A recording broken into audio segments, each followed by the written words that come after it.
लाल की जगह गुलाबी रिबन देख भड़के विधायक शमसुल, कर्मचारी को पीटा।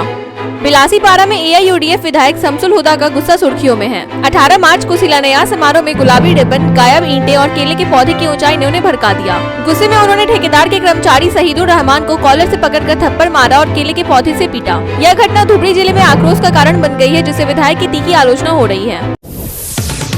कर्नाटक में सियासी भूचाल, मुनिरत्न का डीके के शिवकुमार पर हनी ट्रैप का आरोप। बीजेपी विधायक मुनिरत्न ने कर्नाटक के डिप्टी सीएम डीके शिवकुमार पर सनसनीखेज आरोप लगाए हैं। उन्होंने दावा किया कि शिवकुमार विपक्षी और सत्तारूढ़ दलों के विधायकों को हनी ट्रैप में फंसाने वाली टीम चला रहे हैं। मुनिरत्न ने कहा कि बीजेपी विधायक रमेश जरकीहोली और रेवन्ना समेत कई नेता इसके शिकार हुए हैं। उन्होंने खुद पर लगे बलात्कार के झूठे आरोपों के लिए भी शिवकुमार को जिम्मेदार ठहराया। इस बयान से कर्नाटक की राजनीति गर्मा गई है।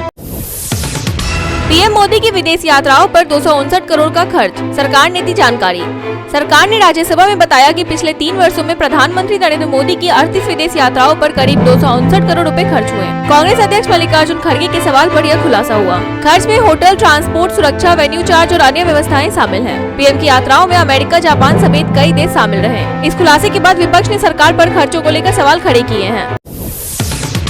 दिल्ली हाईकोर्ट के जज के बंगले में लगी आग, करोड़ों कैश मिले।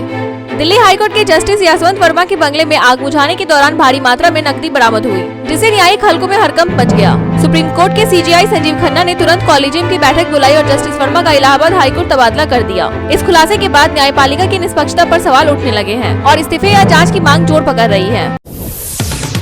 118 करोड़ में बिकी एमएफ हुसैन की पेंटिंग, बनी सबसे महंगी आधुनिक भारतीय आर्ट। प्रसिद्ध भारतीय चित्रकार एमएफ हुसैन की एक कृति ने नीलामी में इतिहास रच दिया है। उनकी पेंटिंग 13.8 मिलियन डॉलर लगभग 118 करोड़ रुपए में बिकी। यह अब तक किसी आधुनिक भारतीय कलाकृति के लिए सबसे ऊंची कीमत है। एमएफ हुसैन की पेंटिंग अनटाइटल की ये नीलामी न्यूयॉर्क में स्थित क्रिस्टीज में हुई। आजम खान के परिवार को कोर्ट से राहत, पत्नी, बेटे और बहन की स्थायी जमानत मंजूर। सपा नेता आजम खान की पत्नी डॉक्टर तजीन फातिमा, बेटे अदीब आजम और बहन निखत अफलाक को शत्रु संपत्ति के अभिलेख खुर्द बुर्द मामले में स्थायी जमानत मिल गई है। तीनों ने 19 फरवरी को आत्मसमर्पण किया था और अंतरिम जमानत पर रिहा थे। गुरुवार को कोर्ट में सुनवाई के बाद रेगुलर बेल मंजूर कर ली गई। यह केस 2020 में दर्ज हुआ था, जिसमें सरकारी अभिलेखों से छेड़छाड़ का आरोप है। आईएएस निलंबन पर अखिलेश का हमला, भ्रष्टाचार का आखिरी पड़ाव अधिकारी नहीं। सीएम योगी आदित्यनाथ ने भ्रष्टाचार के आरोप में आईएएस अभिषेक प्रकाश को निलंबित कर दिया, जिससे प्रशासनिक हलकों में हलचल मच गई। इस पर सपा प्रमुख अखिलेश यादव ने सरकार पर निशाना साधते हुए कहा कि औद्योगिक विकास के नाम पर कमीशनखोरी हो रही है और निलंबन केवल नाटक है। उन्होंने बीजेपी पर तंज कसते हुए कहा कि सबका साथ नहीं बल्कि सब मिल बांट करे बंटाधार ही असली नीति है। यमुना खादर में बुलडोजर एक्शन रोका, बीजेपी विधायक नेगी ने दिया हस्तक्षेप। दिल्ली के यमुना खादर क्षेत्र में शुक्रवार को अवैध झुग्गियों पर हाईकोर्ट के आदेश पर कार्रवाई शुरू हुई, लेकिन बीजेपी विधायक रविंद्र सिंह नेगी के हस्तक्षेप से फिलहाल बुलडोजर रोक दिया गया। नेगी ने कोर्ट से अपील की कि झुग्गी वासियों को कुछ समय दिया जाए ताकि वे अपनी फसल काट सके। उन्होंने सीएम रेखा गुप्ता से भी अनुरोध किया कि बेघर होने वाले लोगों को राहत दी जाए। आप में बड़े बदलाव, सौरभ भारद्वाज बनाए गए दिल्ली प्रदेश अध्यक्ष, सिसोदिया को पंजाब का प्रभार।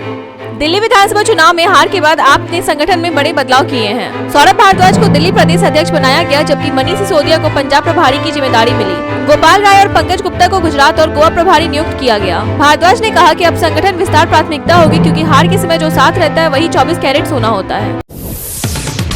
दिल्ली में गर्मी में पानी की किल्लत नहीं, जल मंत्री ने बनाई नई योजना।